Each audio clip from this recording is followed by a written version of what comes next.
প্রিয় শিক্ষার্থীবৃন্দ, আশা করি তোমরা সকলে ভালো আছো। গত ক্লাসটা আমি সমানুতার উপর ভিত্তি করে নিয়েছিলাম। গত ক্লাসে আমরা সমানুতা এবং গাঠনিক সমানুতা নিয়ে আলোচনা করেছি। গাঠনিক সমানুতার মধ্যে আমরা চেইন সমানুতা, কার্যকরীমূলক সমানুতা, অবস্থান সমানুতা, মেটামারিজম এবং টটোমারিজম নিয়ে আলোচনা করেছি। আজকে আমরা সমানুতা নিয়ে পড়ব। তবে আমরা আজকে পড়ব যে স্টেরিও সমানুতা, এবং স্টেরিও সমানুতার যে দুটো ভাগ আছে, একটা হচ্ছে যে জ্যামিতিক সমানুতা আর একটা হচ্ছে আলোক সমানুতা। তার মধ্যে আমরা আজকে জ্যামিতিক সমানুতা নিয়ে আলোচনা করব। তো স্টেরিও সমানুতা কি সেটা আমরা প্রথমে একটু দেখে নিই। তো আমরা সহজভাবে যদি বলি, স্টেরিও সমানুতা হচ্ছে যাদের আণবিক সংকেত, গাঠনিক সংকেত একই, ত্রিমাত্রিক গঠন ভিন্ন। তো ত্রিমাত্রিক গঠনকে আমরা কনফিগারেশন বলে থাকি।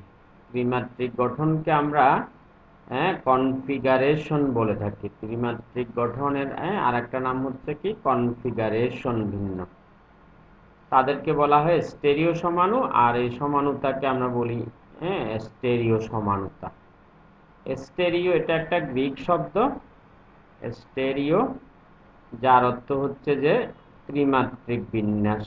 মানে আমাদের যে পরমাণুগুলো, মূলকগুলো থাকবে, তাদের যে ত্রিমাত্রিক সাজসজ্জাটা, সেটার ভিন্নতার কারণে আমাদের ত্রিমাত্রিক গঠনে ভিন্ন হয়। এটা একটা গ্রিক শব্দ। তাহলে সহজভাবে বলতে গেলে ত্রিমাত্রিক গঠনের ভিন্নতার জন্য যে সমানুতার সৃষ্টি হয়। তো ত্রিমাত্রিক গঠনকে আমরা নাম দিয়েছি কনফিগারেশনের ভিন্নতার জন্য যে সমানুতার সৃষ্টি হয় তাকে আমরা বলি স্টেরিও সমানুতা। তো স্টেরিও সমানুতাকে আমরা দুই ভাগে ভাগ করি, জ্যামিতিক সমানুতা এবং আলোক সমানুতা। তো আমরা আজকে জ্যামিতিক সমানুতা নিয়ে পড়ব। প্রথমে আমরা কনফিগারেশন ব্যাপারটা যদি একটু ভালো করে বুঝে নিই। কনফিগারেশন কথাটা আমরা বুঝব ত্রিমাত্রিক বিন্যাস যেটা। তো এখানে দেখো আমরা একটা উদাহরণ নিয়েছি। এটা একটা কার্বন কার্বন দ্বিবন্ধন বিশিষ্ট যৌগ। তো অর্থাৎ সিগমা বন্ধন এবং পাই বন্ধন আছে।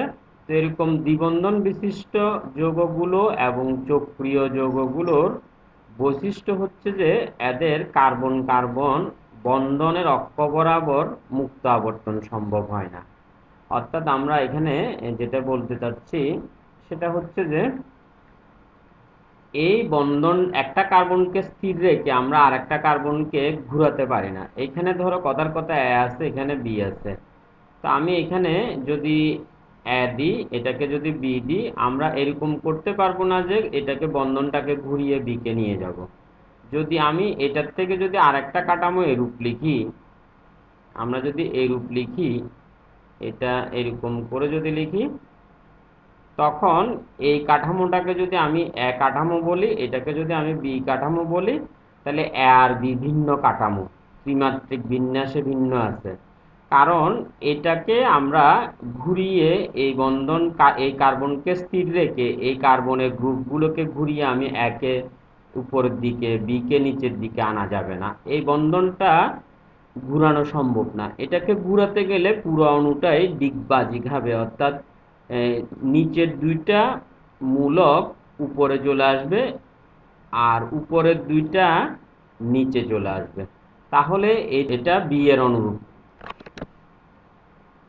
আমরা এই যৌগটা, এটা এ বললে এতে দুইটা একদিকে, আর এটাতে এ বি বি এ, বা অর্থাৎ একদিকে এ বি আরেক দিকে বি এ, যা হোক।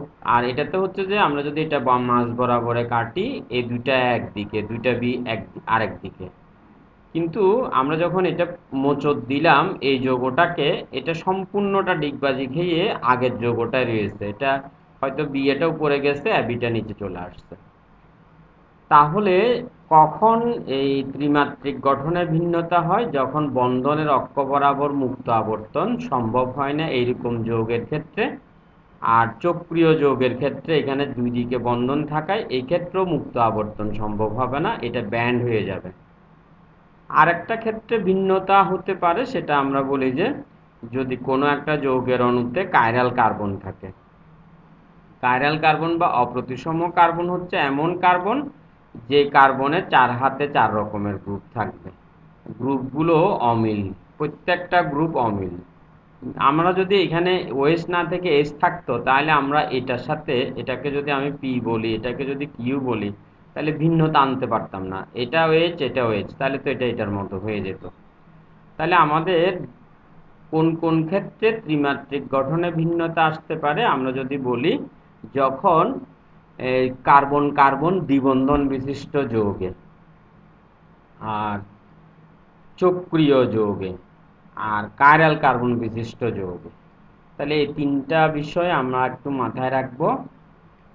তাহলে আমি আরেকবার রিপিট করি, স্টেরিও সমানুতা কাকে বলে? কনফিগারেশনের ভিন্নতার জন্য যে সমানুতার সৃষ্টি হয় তাকে বলে স্টেরিও সমানুতা। স্টেরিও সমানুতাকে আমরা দুই ভাগে ভাগ করি, জ্যামিতিক সমানুতা এবং আলোক সক্রিয় সমানুতা। তো আমরা কনফিগারেশন কাকে বলে? কোনো একটা জৈব যৌগের অণু ত্রিমাত্রিক বিন্যাসকে বলি কনফিগারেশন, ত্রিমাত্রিক বিন্যাসটা। হ্যাঁ, ত্রিমাত্রিক, যেমন এখানে এটাকে যদি বলি এ, এটাকে যদি বি বলি, এই দুটোর গঠনে ত্রিমাত্রিক বিন্যাসে ভিন্নতা আছে। আমরা যদি এটাকে মাঝ বরাবরে কাটি, এটা যেহেতু দ্বিবন্ধন মুক্ত আবর্তন, এটা ঘুরতে পারবে না। এটার একদিকে সি ডাবল এইচ, আরেকদিকে এইচ। হ্যাঁ, কিন্তু এটাতে যদি দেখি আমরা, দেখা যাচ্ছে যে না, এখানে সি ডাবল এইচ একই দিকে। আর এর সংকেত যদি বলো, এর সংকেতটা আমরা লিখতে পারি যে এখানে কার্বন 4টা, 1টা 2টা 3টা 4টা, হাইড্রোজেনও 4টা, অক্সিজেনও 4টা। ঠিক আমরা যদি বি এর কথা বলি, বিটাতেও কার্বন 4টা, হাইড্রোজেন 4টা, অক্সিজেনও 4টা। তাহলে এ আর বি এর আণবিক সংকেত একই, আবার গাঠনিক সংকেতও একই। গাঠনিক সংকেত হচ্ছে যে কোন পরমাণু কোন পরমাণুর সাথে যুক্ত থাকে। এখানে কার্বনের সাথে C double H R H আছে, এখানেও কার্বন পরমাণুর সাথে C double H R H আছে, এইখানেও কার্বন পরমাণুর সাথে এইচ সি ডাবল এইচ আছে, ঠিক বি যৌগেও কার্বনের সাথে সি ডাবল এইচ এইচ আছে। তাহলে আমরা বলতে পারবো যে এ আর বি এর আণবিক সংকেত একই, গাঠনিক সংকেত একই, কিন্তু ত্রিমাত্রিক দিক বিন্যাসে ভিন্নতা। এখানে আমরা যদি সি ডাবল এইচ বা ওএইচ দেখি, কোনাকুনি ভাবে আছে বা আড়াআড়ি ভাবে আছে, আর এখানে সি ডাবল এইচ দুইটা অক্ষের একই দিকে আছে। তাহলে এ আর বি এর মধ্যে ত্রিমাত্রিক বিন্যাসে ভিন্নতা আছে। ঠিক একইভাবে পি এবং কিউর মধ্যে আমরা বলি ত্রিমাত্রিক বিন্যাসে ভিন্নতা আছে। এখানে ওএসটা ডান দিকে আছে, আর এখানে ওএসটা বাম দিকে আছে। তো আমরা এই কনফিগারেশন বোঝার জন্য আর একটা বিষয় আমরা আরেকটু যদি পড়ে নিই, তো কনফিগারেশন ভিন্নতা আছে কিনা আমরা যাচাই করছি। ধরো আমরা এরকম করে লিখলাম সি ডাবল বন্ড সি, এটাতে আমাদের আছে সিএসটি এইচ, এখানে আছে এইচ এইচ। তাহলে এটাকে যদি বলি, এটাতে কার্বন আছে 4টা, 3টা, কার্বন 3টা, হাইড্রোজেন 4টা, 4 দিয়ে 6টা। তো ঠিক আমি যদি এভাবে করে লিখি, এখানে CH3H এইচ, তাহলে এটাকে যদি আমি কথার কথা বি দিই, তাহলে এটাও C3H6। তাহলে এ আর বি এর ত্রিমাত্রিক গঠনে ভিন্নতা আছে কিনা?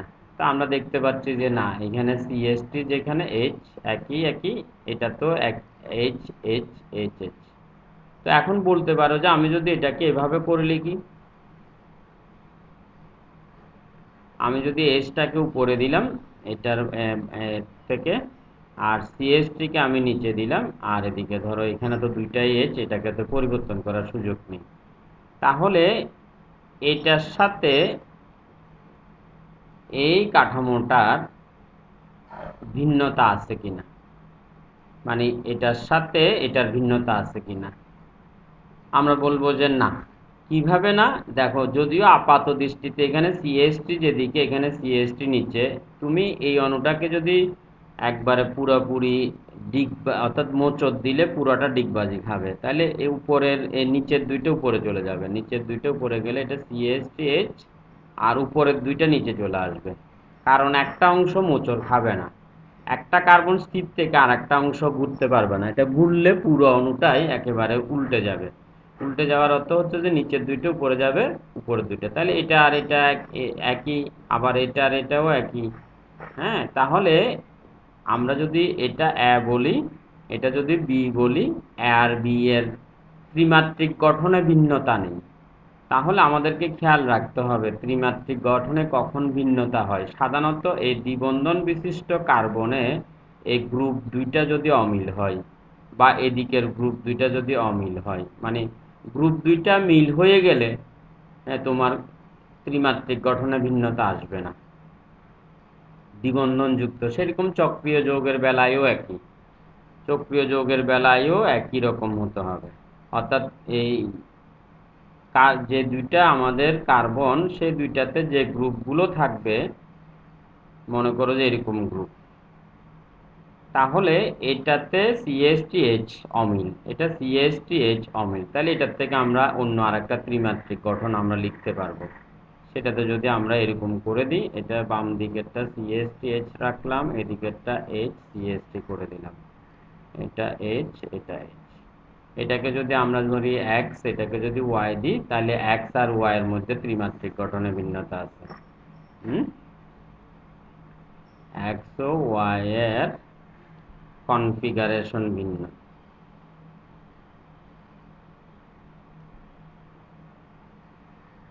তাহলে ত্রিমাত্রিক বিন্যাস ভিন্ন, বা কনফিগারেশন ভিন্ন, এই কথাটা আমাদেরকে একটু বুঝতে হবে যে সাধারণত এই বিন্যাসগুলো ভিন্ন হয় কার্বন কার্বন দ্বিবন্ধন বিশিষ্ট যৌগে, কার্বন চক্রীয় যৌগে, আর হচ্ছে যে তোমার কাইরাল কার্বন বিশিষ্ট যৌগে, আবার কার্বন নাইট্রোজেন দ্বিবন্ধন বিশিষ্ট যৌগ এরকম হতে পারে। তা আমরা এখন একটু জ্যামিতিক সমানতা যদি পড়ি, দেখো জ্যামিতিক সমানতা কাকে বলবো। তো আমরা বলছি যে আণবিক সংকেত যেহেতু স্টেরিও সমাণু, তাহলে আণবিক সংকেত আর গাঠনিক সংকেত এক হবে। হ্যাঁ, এটা আমরা যে যৌগটা এখানে উদাহরণ আকারে নিয়েছি, এটার আণবিক সংকেত হচ্ছে যে C4H8, আর এটা হচ্ছে গাঠনিক সংকেত, অর্থাৎ এখানে 1 2 3 4 আণবিক সংকেত ও গাঠনিক সংকেত একই, কিন্তু কার্বন কার্বন বন্ধনের অক্ষ বরাবর মুক্ত আবর্তন সম্ভব না হলে, কার্বন কার্বন বন্ধনের অক্ষ বরাবর মুক্ত আবর্তন সম্ভব হয় না কার্বন কার্বন দ্বিবন্ধন বিশিষ্ট যৌগে, চক্রীয় যৌগে, চক্রীয় যৌগে, আর হচ্ছে যে কার্বন নাইট্রোজেন দ্বিবন্ধন বিশিষ্ট যৌগে। হ্যাঁ, কার্বন নাইট্রোজেন, নাইট্রোজেনের অবশ্যই একটা লোন পেয়ার থাকে, কার্বন নাইট্রোজেন দ্বিবন্ধন বিশিষ্ট যৌগে এই মুক্ত আবর্তন সম্ভব হয় না, তখন ভিন্ন কনফিগারেশন বিশিষ্ট দুই ধরনের যৌগ অনুসৃষ্ট হবে, দুইটা যৌগ অনুসৃষ্ট হবে, তাদেরকে জ্যামিতিক সমাণু, আর এই ধরনের সমাণুতাকে আমরা বলি জ্যামিতিক সমাণুতা। তো আমরা এখানে একটা উদাহরণ নিয়েছি, C4H8 আণবিক সংকেত বিশিষ্ট একটা যৌগ, যার গাঠনিক সংকেত এটা আমরা বিউটুইন বলতে পারো, বিউটুইন। তো এই কার্বনটার এক হাতে আছে সিএসটি, 3 নাম্বার কার্বনের, এটা 3 নাম্বার কার্বন যদি দাও, এটা 2 নাম্বার কার্বন, এটা যদি 1 দাও, এটা যদি 4 দাও, তাহলে 3 নাম্বার কার্বনের এক হাতে সিএসটি, আর এক হাতে হচ্ছে যে এইচ, সেটা দিলাম, আর ঠিক 2 নাম্বার কার্বনও একই। তাহলে আমরা একটা গঠন পেলাম যেটাতে সিএসটি গ্রুপটা আড়াআড়ি ভাবে আছে। আবার আমরা এই বিউটুইন থেকে আর একটা ত্রিমাত্রিক গঠন করলাম, ধরো এটা হচ্ছে যে 3 নাম্বার কার্বন, এটা 2 নাম্বার কার্বন, এটা 4, এটা আমাদের 1, তাহলে এটাতে সিএসটি আর এইচ যেভাবে আছে এটাতে সেভাবে করে রাখা আছে, ডান দিকটা আমরা একটু চেঞ্জ করলাম, তাতে কি হলো, এই আমাদের এটাকে যদি আমরা কথার কথা এ বলি আর এটাকে যদি আমরা বি বলি, তাহলে এ আর বি এর ত্রিমাত্রিক গঠনে ভিন্নতা হয়ে গেল। কারণ এখানে আমরা যদি সিএসটি গ্রুপ বা এস গ্রুপ এগুলো কোনাকুনি বা আড়াআড়িতে আছে, আর এখানে হচ্ছে যে সিএসটি গ্রুপ বা এস গ্রুপ অক্ষের একই দিকে অবস্থান করছে।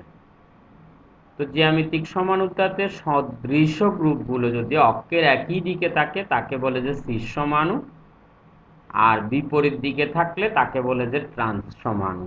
অক্ষের একই দিকে থাকলে সিস, অক্ষের বিপরীত দিকে থাকলে ট্রান্স। তাহলে আমি আরেকবার বলি, যেসব স্টেরিও সমাণুতে কার্বন কার্বন বন্ধনের অক্ষ বরাবর মুক্ত আবর্তন সম্ভব হয় না, সেই সমাণুগুলোতে দুই ধরনের যৌগ সৃষ্টি হয়। এদেরকে আমরা বলি জ্যামিতিক সমাণু বা সিস্টান সমাণুও বলে থাকি। তাহলে স্টেরিও সমাণু হতে হলে এই জিনিসটা আমাদের খেয়াল রাখতে হবে, আণবিক সংকেত গাঠনিক সংকেত একই হবে, শুধু ত্রিমাত্রিক বিন্যাস বা কনফিগারেশনে ভিন্নতা হবে। তো এখানের কনফিগারেশনের ভিন্নতার কারণ হচ্ছে কার্বন কার্বন বন্ধনের অক্ষ বরাবর মুক্ত আবর্তন সম্ভব না হওয়ার জন্য।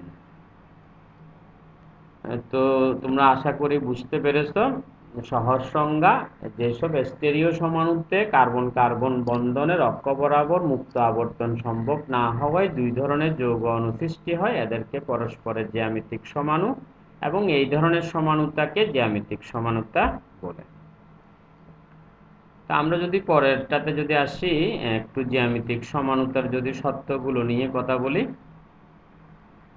প্রথম সত্য হচ্ছে যে আমাদের যে যৌগটা কার্বন কার্বন দ্বিবন্ধন বিশিষ্ট হতে হবে, অর্থাৎ ওই অ্যালকিন দ্বিবন্ধন, কার্বন কার্বন দ্বিবন্ধন বিশিষ্ট হাইড্রোকার্বনগুলোকে আমরা অ্যালকিন বলি, অথবা অ্যালকিন থেকে হাইড্রোজেনগুলো প্রতিস্থাপিত হলে সেগুলোকে আমরা প্রতিস্থাপিত অ্যালকিন বলি। মানে ধরো এটা আমাদের একটা প্রতিস্থাপিত অ্যালকিন, এখানে হাইড্রোজেন, এখানে ক্লোরিন দিলা, বা এখানে হাইড্রোজেন, এখানে হাইড্রোজেনগুলো ক্লোরিন দ্বারা, ব্রোমিন দ্বারা বা অন্য গ্রুপ দ্বারা প্রতিস্থাপিত হলে ওগুলোকে আমরা প্রতিস্থাপিত অ্যালকিন বলি। এবং এটা একটা প্রথম অংশ, এটার সাথে এবং শব্দ জুড়ে দেওয়া আছে। হ্যাঁ, দ্বিবন্ধন থাকতে হবে এবং তার সাথে এই দ্বিবন্ধন যুক্ত কার্বন, আমি একটু তোমাদেরকে যদি মার্ক করে দেখাই, এই যে দ্বিবন্ধন যুক্ত কার্বন সেইখানে যে গ্রুপ দুইটা তারা ভিন্ন হতে হবে, ভিন্ন হতে হবে।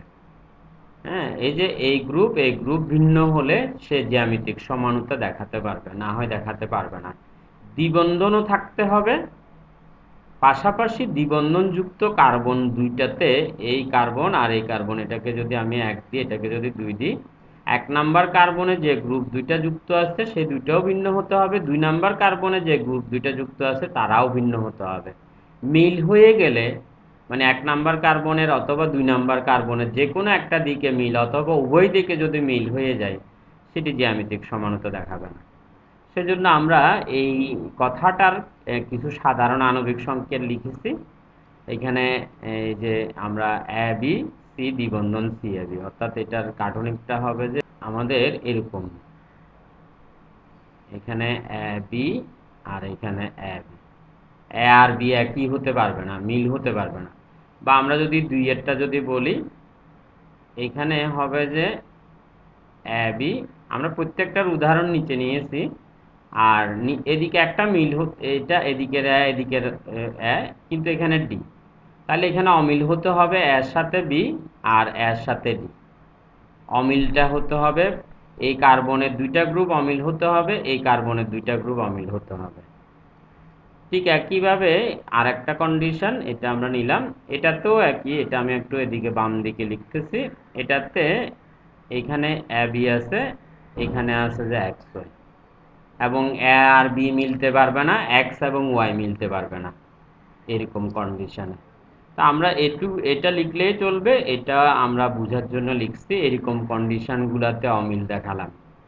তাহলে আমাদের সত্যটা হচ্ছে যে যৌগটা কার্বন কার্বন দ্বিবন্ধন বিশিষ্ট হবে, এবং দ্বিবন্ধন বিশিষ্ট কার্বন দ্বয়ে যুক্ত গ্রুপ দ্বয় ভিন্ন হতে হবে, মিল হলে হবে না। তা আমরা এই এক নাম্বার সত্যের একটা উদাহরণ নিয়েছি, ধরো এটা এখানে ধরো বলতে পারি যে এখানে এটা হচ্ছে যে এ কথার কথা, আর এটা হচ্ছে যে বি। তাহলে এ হচ্ছে সিএসটি, তাহলে এটা হচ্ছে যে এ, আর এখানে বি। তাহলে এ আর বি অমিল। তাহলে এটার আর একটা কনফিগারেশন আমরা এদিকে লিখলাম। তো আমরা শিখলাম যে এই সদৃশ গ্রুপ যদি আড়াআড়ি বা কোনাকুনি থাকে সেটাকে বলে ট্রান্স, আর যদি একই দিকে থাকে তাহলে বলে যে সিস। তাহলে এটা হচ্ছে যে এটার সাথে মিল রেখে আমরা একটা উদাহরণ বিবেচনা করেছি। ঠিক একইভাবে এখানে একটা হাত মিসিং হয়েছে, এখানে একটা আমরা 2 নম্বরের জন্য একটা উদাহরণ নিয়েছি। দেখো এখানে এটা সিএসটি সিএল, তাহলে এটা যদি এ বলি, এটা আমরা বি বিবেচনা করলাম। তাহলে এখানে এটা এ আর এটা বি বলা যাচ্ছে না, কারণ বি ধরেছে সিএল, তাহলে এটা আমরা ডি বিবেচনা করলাম।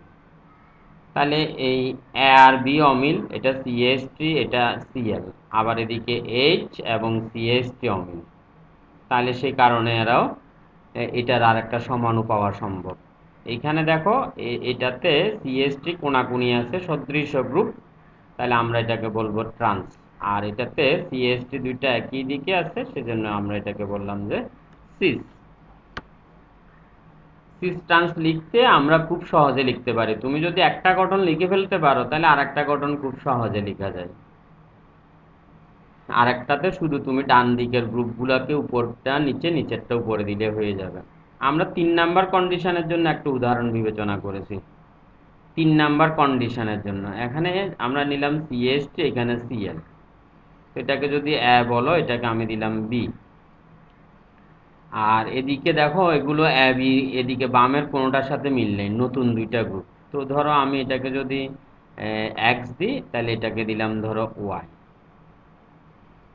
তাহলে এ আর বি অমিল, এক্স আর ওয়াইও অমিল, তাহলে এটা জ্যামিতিক সমানতা দেখাবে। এখন আমরা শিখলাম যে এই জ্যামিতিক সমানুটাকে আমরা সিস দিব না ট্রান্স দিব। তা আমরা এতক্ষণ যাবৎ বললাম যে সদৃশ গ্রুপ যদি কোনাকুনি বা আড়াআড়ি থাকে এক ক্রস, তোমরা এটা আমি একটু বলি নেই।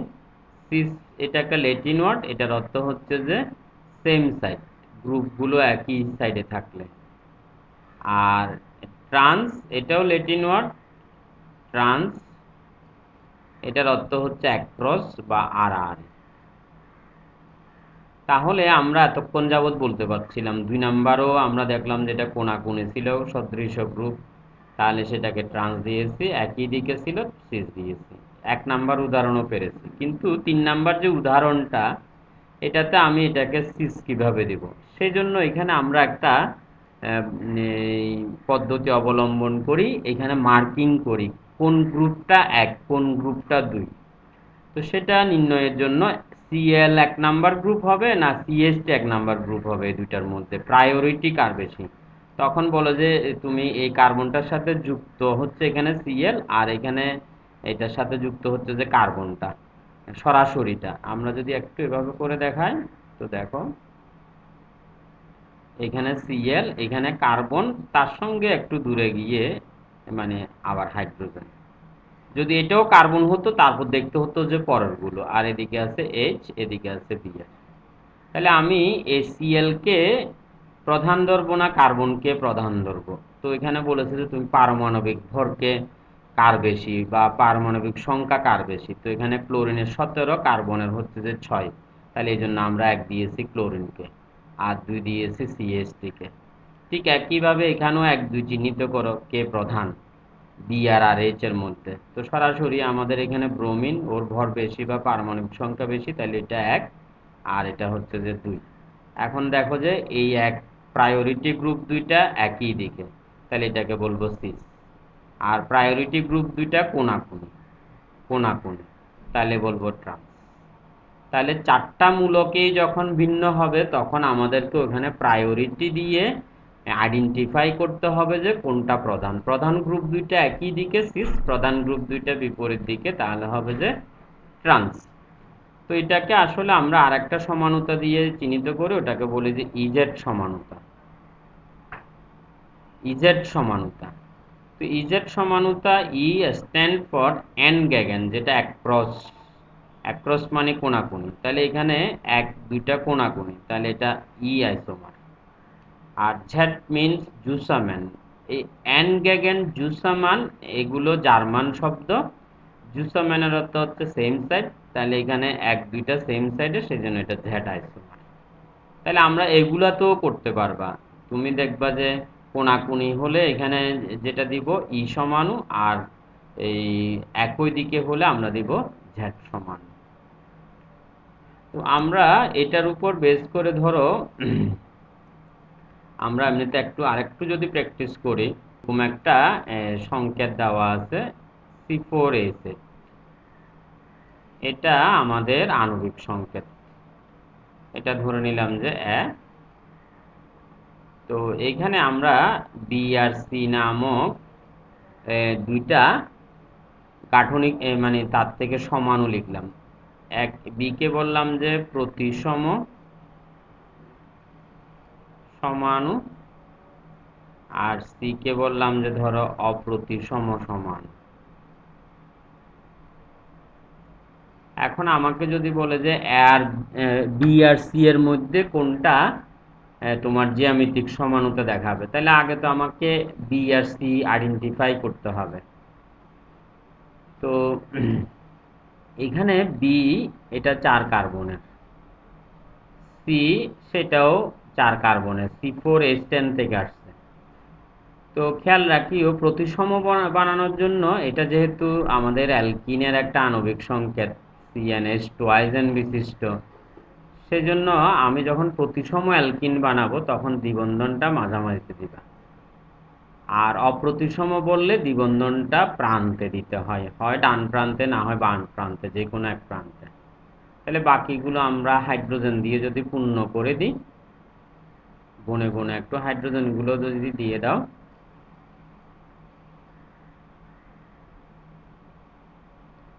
এখন তুমি ঝট করে বের করতে পারবা যে কোনটা জ্যামিতিক সমানুতা দেখাবে। তাহলে আমরা বি কে একটু গাঠনিকভাবে যদি লিখি, হ্যাঁ বি কে আমরা একটু গাঠনিকভাবে লিখব।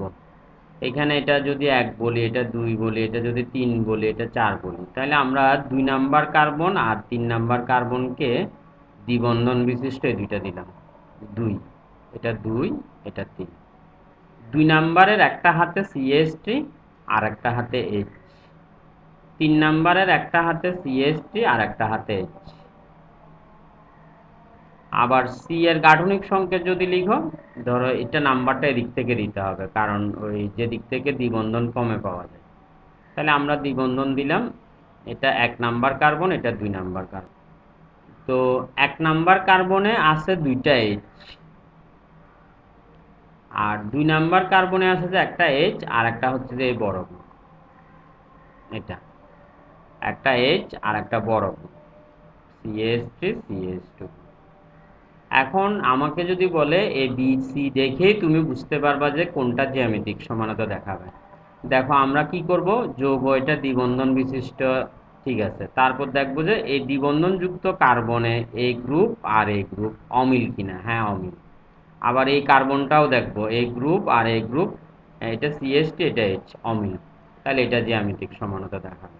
চট করে তুমি বলে দিতে পারবে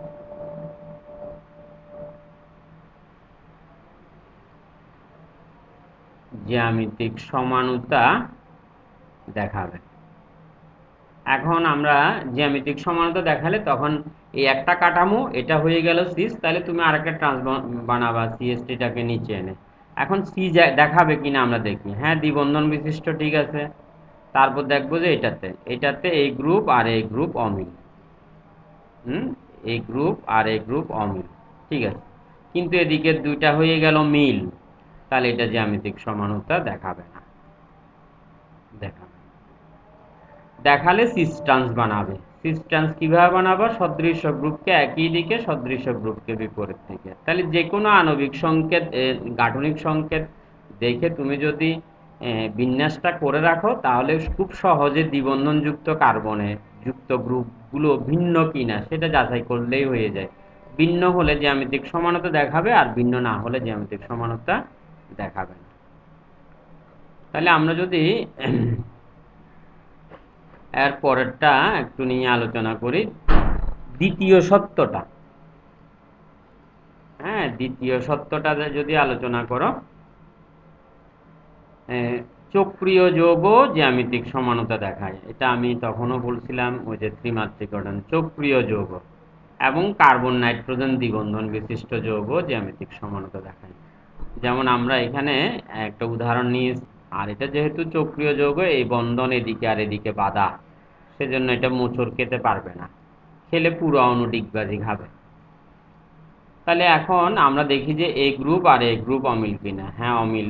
এ গ্রুপ আর এ গ্রুপ অমিল, তাহলে এটা জ্যামিতিক সমানতা দেখাবে। এখন আমি যেটা গঠন লিখে ফেলেছি, এটাতে সিএসটি দুইটা অক্ষের একই দিকে, তাহলে আমরা এটাকে বলবো সি। আর এটার থেকে যেটা লিখছি এটা হয়ে গেল ট্রান্স। এটা বোঝার কথা, আমি আর বললাম না, কারণ এখানে গ্রুপ দুইটা বিপরীত দিকে আছে। সেরকম কার্বন নাইট্রোজেন বিশিষ্ট, হ্যাঁ, যৌগ হতে পারে। তো কার্বন নাইট্রোজেন দ্বিবন্ধন বিশিষ্ট এই যৌগগুলোকে আমরা অক্সাইম বলি। অক্সাইম যৌগ, অক্সাইম যৌগে জ্যামিতিক সমানতা দেখা যেতে পারে। অক্সাইম যৌগে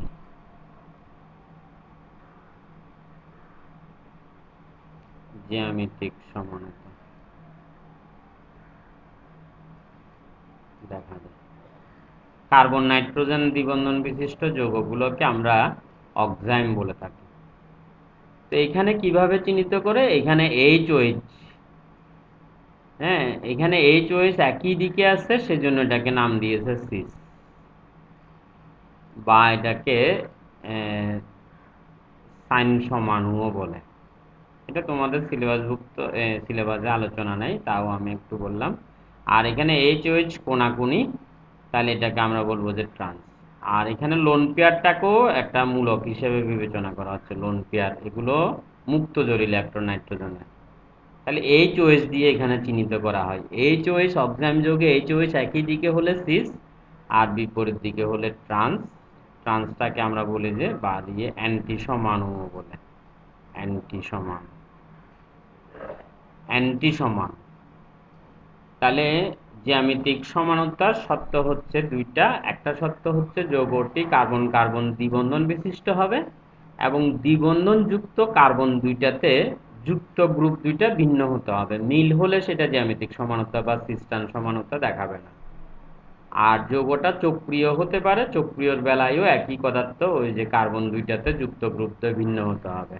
অথবা কার্বন নাইট্রোজেন দ্বিবন্ধন বিশিষ্ট যৌগ, যেমন অক্সাইম যৌগ, জ্যামিতিক সমানতা দেখা যেতে পারে। সেক্ষেত্রে এইচ একই দিকে থাকলে সিস, বিপরীত দিকে থাকলে ট্রান্স। আর একটা শিখছি আমরা ইজেড, যখন চারটা দ্বিবন্ধন যুক্ত কার্বন দুইটাতে যুক্ত চারটা গ্রুপ যদি ভিন্ন হয়, সেক্ষেত্রে আমরা ওখানে ইজেড সমানতা বলে থাকি। তখন আমাদেরকে প্রায়োরিটি গ্রুপ চিহ্নিত করতে হয়, বামের দুইটার মধ্যে এক দুইকে, ডানের দুইটার মধ্যে এক দুইকে। প্রায়োরিটি গ্রুপ বা এক নাম্বার গ্রুপ দুইটা একই দিকে, তাহলে সেটাকে আমরা বলবো সিস, বা ওটাকে আমরা বলবো জ্যাড সমান।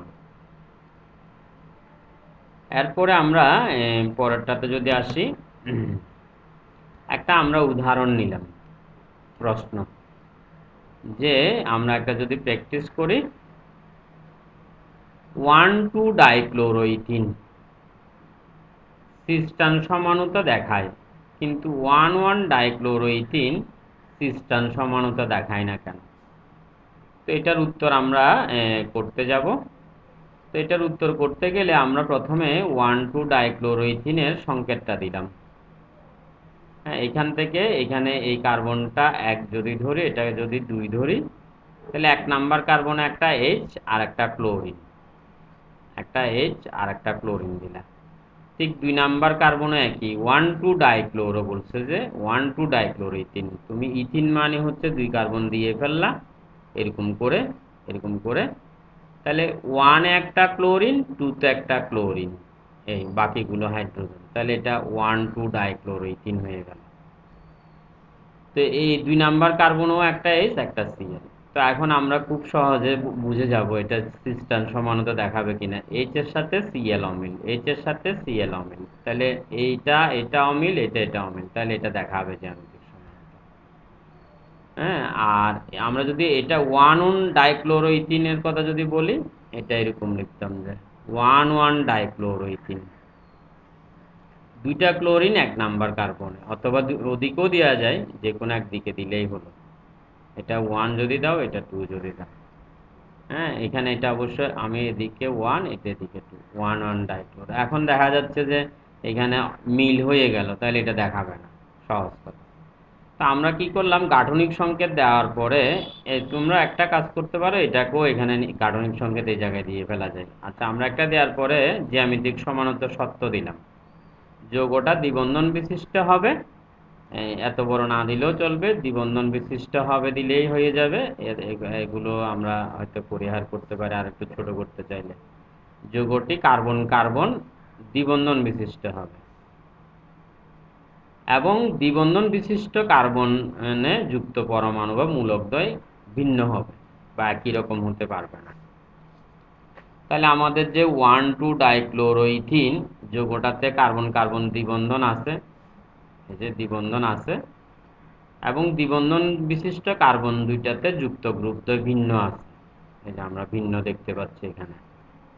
অর্থাৎ এটার সাধারণ আণবিক সংকেত, এটাকে যদি মনে মনে আমরা ওই যে 3টা সাধারণ আণবিক সংকেত শিখছি, এবিসি দ্বিবন্ধন সিএবি, এবিসি দ্বিবন্ধন সিএডি, এবিসি দ্বিবন্ধন সিএক্সওয়াই, এটার সাথে যদি মিলাই, এটা এ দিলাম, এটা বি দিলাম, তাহলে এটা হয়ে যাবে এইচ এইচ, আর এটাকে বি। তাহলে এটা সাধারণ সংকেতটা হবে যে এবিসি দ্বিবন্ধন সিএবি, যেটাতে এ আর বি একই রকম হতে পারবে না, এ নট ইকুয়াল বি এর অনুরূপ। তাই এটি সিস্টান সমানতা দেখাবে। তো এটা সিস্টান সমানতা দেখালে একটা কাঠামো যদি আমরা এই কাঠামোটা যদি সিস আঁকি, তাহলে ট্রান্স করার সময় সিএলটাকে নিচে নিয়ে যাব, জাস্ট, আর কিছু না। তুমি যদি এরকম একটা কাঠামো আগে থেকেই এঁকে থাকো, হ্যাঁ, এটা এরকম করে দিলা, তাহলে আমরা এরকম করে একটা কাঠামো আগে থেকে আঁকা আছে, তাহলে আমি এটা যেহেতু জানি এটা সিস হয়ে গেল অক্ষ একই দিকে, তাহলে আমি ট্রান্স করার সময় বাম সাইডে টিক রেখে দিব, ডান দিকটাতে আমরা চেঞ্জ করে দিব, তাহলে এখানে কোনাকুনি, তখন এটা হয়ে যাবে যে ট্রান্স।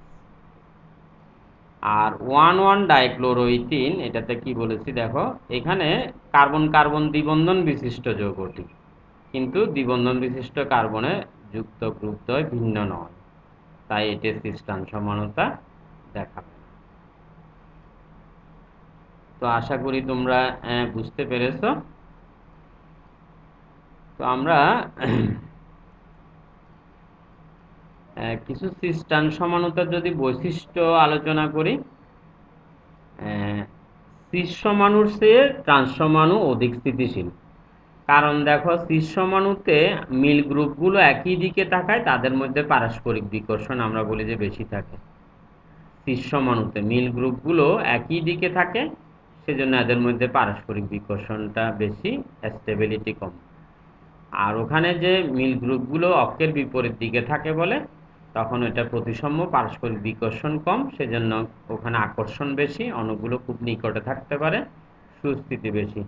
তো সুস্থিতির কারণে এ সিস সমাণুর গলনাঙ্ক কম, ট্রান্স সমাণুর গলনাঙ্ক বেশি। আমরা এখানে একটা উদাহরণ নিয়েছি, হ্যাঁ, সিনামিক অ্যাসিড। এটা আমরা সিস সমাণু ট্রান্স সমাণু আকারে যদি লিখতে চাও, তাহলে এখানে একটা হাইড্রোজেন আর একটা C6H5, তাহলে C6H5টাকে আমরা ফিনাইল বলি, হ্যাঁ, ফিনাইল। আর এখানে একটা H, একটা C+H, তাহলে আমি H দিলাম, C+H দিলাম। তাহলে এটা হয়ে গেল এই মিল গ্রুপ দুইটা কোনাকুনি, তাহলে এটা হয়ে গেল যে ট্রান্স, এটা হয়ে গেল ট্রান্স।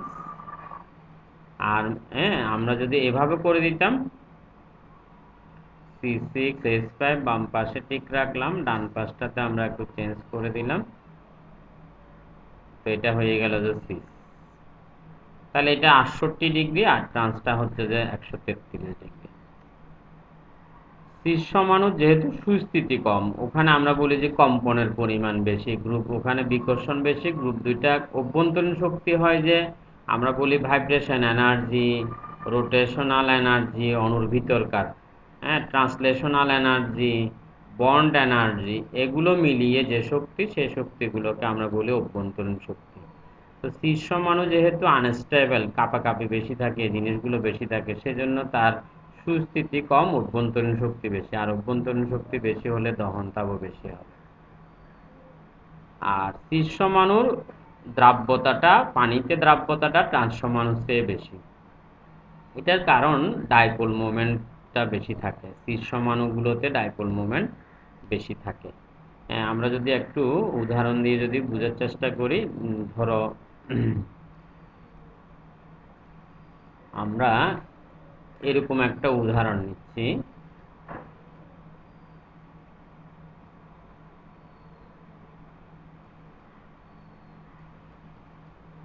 এটা একটা শীর্ষমাণু। তো এখানে এই সিসিএল বন্ধনটা হচ্ছে যে পোলার। তোমরা এগুলো আমি আর বেশি আলোচনা করছি না, কারণ এগুলো তোমরা আগেই পড়েছো। এখানে কার্বন হচ্ছে যে 2.5, ক্লোরিন হচ্ছে যে 3, সেজন্য তড়িৎাত্মকতা 0.5 বলে, বা তার বেশি হলে 0.5 বা তার বেশি হলে সেটা পোলার। আর এখানে যে সিএইচ বন্ধন সেটা হচ্ছে যে অপোলার। তো এখানে কার্বন হচ্ছে 2.5 আর হাইড্রোজেন হচ্ছে 2.1, এটা পার্থক্য 0.4, যেটা লেস দেন 0.5, সেজন্য অপোলার। তাহলে এখানে যেটা হয়, এখানে এই বন্ধনটা, সিসিএল বন্ধনটা পোলার হওয়ার কারণে এটা ইলেকট্রনগুলোকে ক্লোরিন তার নিজের দিকে টানে, এখানের ক্লোরিন ইলেকট্রন তার নিজের দিকে টানে। তাহলে এখানে যেটা হচ্ছে যে এই দুইটা কার্বনের ইলেকট্রন ডেনসিটি, একটা এদিকে টানতেছে আর একটা এদিকে টানতেছে ক্লোরিনগুলো। তাহলে এই যে ইলেকট্রন ডেনসিটি গুলো আমরা বলি যে মাঝ বরাবর ধাবিত হবে। হ্যাঁ, তোমরা যেরকম ফিজিক্সে ধরো লব্ধি বলের কথা পড়ো, এটা দুইটা বল যদি এদিকে আর এদিকে সমান হয়, এটাও ক্লোরিন এটাও ক্লোরিন, তাহলে এদিকে টান আর এদিকে, তখন এই মাঝ বরাবর বস্তুটা চলবে। তাহলে এখানে এই ইলেকট্রন ডেনসিটি উপরের দিকে থাকবে। কিন্তু এটা যদি ট্রান্সসমাণু হয়, এটার যদি আমরা একটা ট্রান্সসমাণু নিই, সিসেরই আমরা একটা ট্রান্স নিচ্ছি,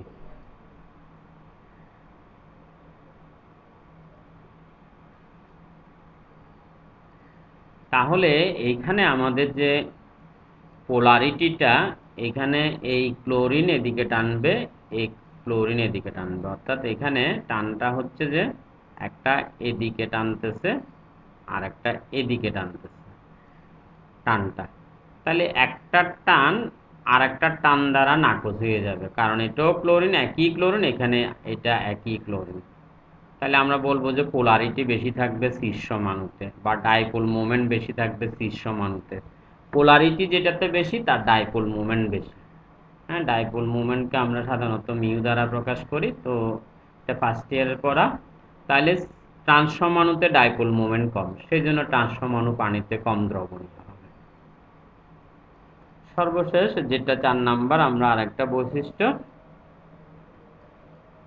ডাইকার্বক্সিলিক অ্যাসিড যুক্ত যেগুলো, দুটো C+H শীর্ষমাণু পানি অণু ত্যাগ করে অ্যানহাইড্রাইড গঠন করতে পারে, কিন্তু ট্রান্সসমাণু পারে না। তো এটাও যদি আমরা একটু যদি বুঝে নিই, আমরা ডাইকার্বক্সিলিক অ্যাসিড যুক্ত একটা সমাণু নিচ্ছি। ডাইকার্বক্সিলিক অ্যাসিড মানে দুটো অ্যাসিড গ্রুপ থাকবে, ওরকম একটা সমাণু নিচ্ছি। তো এটা নিলাম যে আমরা শীর্ষমাণু, শীর্ষমাণু, বা এটাকে আমরা এই ওয়েতেও লিখতে পারি। একটু যদি আমরা এই ওয়েতে লিখি, এটা কার্বন, এই C+H যেটা, এটাকে দ্বিবন্ধন আর OH। তা আমি ওএসটাকে এদিকে ঘুরে লিখলাম, ঠিক এখানে দ্বিবন্ধন, ওএসটাকে আমি একটু এদিকে ঘুরিয়ে লিখলাম, এটা শীর্ষমাণু। এটাকে যখন আমরা উত্তপ্ত করব, তখন এখান থেকে যেটা হবে, এই এইচ আর ওএইচ মিলে ওটা রয়ে যাবে, পানি হিসাবে বের হয়ে যেতে পারবে। তো আমরা অ্যানহাইড্রাইড বলি যে যাদের মধ্যে এরকম ও,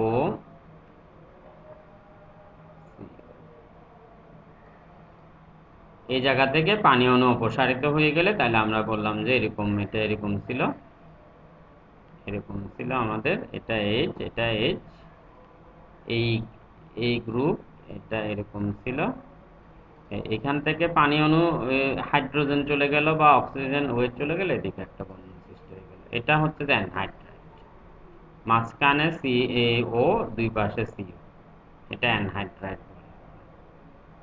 তাহলে শীর্ষমাণুটা অ্যানহাইড্রাইট গঠন করতে পারবে, কিন্তু এটার যদি আমরা এটারই যদি একটা ট্রান্সসমাণু নিতাম, তাহলে ওখানে আমাদের যে অ্যাসিড গ্রুপ, সে অ্যাসিড গ্রুপগুলো বিপরীত দিকে থাকার কারণে তাদের মধ্য থেকে পানি অণু অপসারিত হতে পারে না, সেই কারণে এটা অ্যানহাইড্রাইট গঠন করবে না।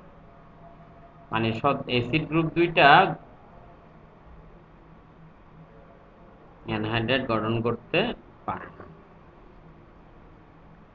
কারণ এখানে এ গ্রুপ আর এ গ্রুপ দূরে অবস্থান করায় তাদের থেকে পানি অণু অপসারিত হতে পারে না।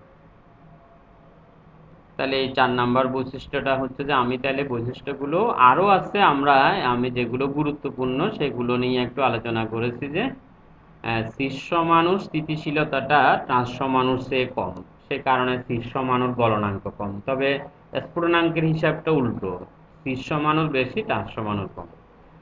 আর শীর্ষমাণুর সুস্থিতি কম, সে কারণে তার অভ্যন্তরীণ শক্তি বেশি, ফলে দহন তাপও বেশি।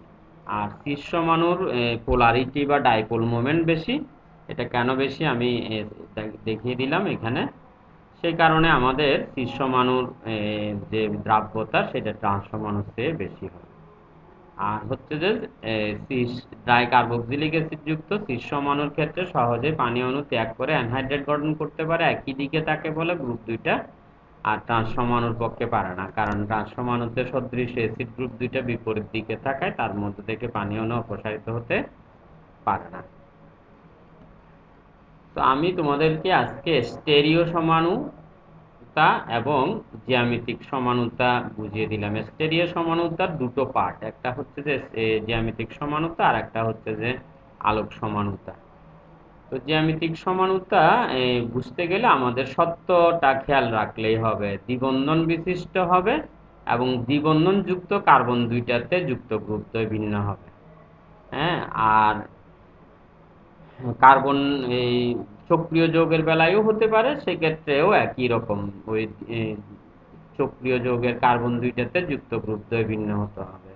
কার্বন নাইট্রোজেন যেগুলো অক্সাইড, সেগুলোর বেলায়ও হতে পারে, সেক্ষেত্রে আমরা ওই যে কার্বন নাইট্রোজেনের ক্ষেত্রেও HOS একই দিকে থাকলে সিস বলি, বিপরীত দিকে থাকলে ট্রান্স বলি। তো আশা করি তোমরা বুঝতে পেরেছো। আমরা যদি আরেকটা একটু মানে ঝট করে দেখে বুঝতে পারি কিনা সেরকম যদি যাচাই করি, আমাকে এরকম একটা যৌগ দিল CH3 CH2 CH double bond CH CH3, এটা জ্যামিতিক সমানতা দেখাবে কিনা। ধরো এটাতে আমরা যদি নাম্বারিং সিস্টেমে করি, এটা 1, এটা 2, এটা 3, এটা 4, এটা 5, তাহলে আমরা কি করব, এই 2 আর 3 কে লিখলাম, এটা 2 নাম্বার কার্বন, এটা 3 নাম্বার, হাতগুলো এরকম দিয়ে দিলাম 2 আর 3 কে। এখন 2 নাম্বার একটা হাইড্রোজেন দিলাম, আর একটা CH3 তা দিলাম, 3 নাম্বারে একটা হাইড্রোজেন সেটা দিলাম, আর একটা হচ্ছে যে এটা দিলাম CH3 CH2। তাহলে H আর এটা অমিল, আবার CH3 আর H অমিল, তাহলে এটা জ্যামিতিক সমানতা বা সিস্টান সমানতা দেখাবে। একদম তুমি খুব সহজে বুঝবা, হ্যাঁ, দেখেই বলে দিতে পারবা সিস্টান সমানতা। তুমি দেখবা যে এই গ্রুপ আর এই গ্রুপ অমিল কিনা, এই গ্রুপ আর এই গ্রুপ অমিল কিনা, তবে এটার থেকে গাঠনটা লিখতে জানতে হবে। হ্যাঁ, তুমি নাম্বারিং দিয়ে কার্বন দুইটাকে লিখে তারপর ওভাবে সাজায় নাও। তো এটা আমরা যেটা লিখছি এটা আসলে সিস হয়ে গেল। তাহলে তুমি সহজভাবে ট্রান্স করার জন্য বাম পাশ ঠিক রাখলাম, ডান পাশে আমরা পরিবর্তন করে দিলাম, তাহলে এটা HS কোনাকুনি বা আড়াআড়ি, তাহলে এটা হয়ে গেল আমাদের ট্রান্স। আর যদি চারোটা ভিন্ন হয় সেক্ষেত্রে প্রায়োরিটি দিয়ে চিহ্নিত করবা। হ্যাঁ, এই দুইটার মধ্যে 1 কে 2 কে, তখন এখানে এটা কার্বন, এখানে হাইড্রোজেন, এটা 1 এটা 2, ওরকম ভাবে চিহ্নিত করা যাবে। তো আশা করি তোমরা সকলে বুঝতে পারছো। তারপরে যদি কোনো কারণে না বুঝে থাকো আমাকে জানাবে, আমি তো সবসময় বলি আমাকে জানালে আমি আবার বুঝিয়ে দিব। তো সবাই ভালো থাকবে, সুস্থ থাকবে, সবাইকে ধন্যবাদ। আজকে এটুকু পর্যন্ত।